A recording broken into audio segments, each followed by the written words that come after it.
आज आपण चीनी भाषेत अभिवादन आणि ओळख करून देण्याचे काही सोपे मार्ग शिकणार आहोत।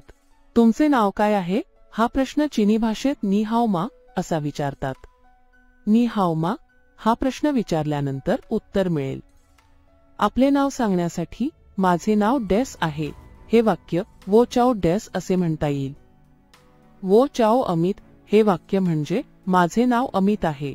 नवीन व्यक्तीला भेटल्यावर खूप आनंद झाला म्हणण्यासाठी हेन गाओशिंग रेनशिनी असे म्हणता येते। हे थोडे वेगळे आणि प्रभावी वाक्य आहे। नी हाओ मा वो चाओ ली, हेन गाओशिंग रेनशिनी म्हणजे तुमचे नाव काय आहे? माझे नाव ली आहे। खूप आनंद झाला तुमच्याशी भेटून। तुम्ही कसे आहात? विचारण्यासाठी देखील नी हाओ मा हेच वाक्य वापरतात। त्यामुळे संदर्भ लक्षात ठेवणे महत्त्वाचे आहे। जर कोणी विचारले नी हाओ मा तर आपण वो हेन हाओ म्हणजे मी ठीक आहे असे उत्तर देऊ शकतो। तर मित्रांनो, आज आपण चीनी भाषेतील काही महत्त्वाचे अभिवादन आणि ओळखीचे वाक्य शिकलो। पुढील व्हिडिओमध्ये आपण आणखी काही नवीन वाक्य शिकू।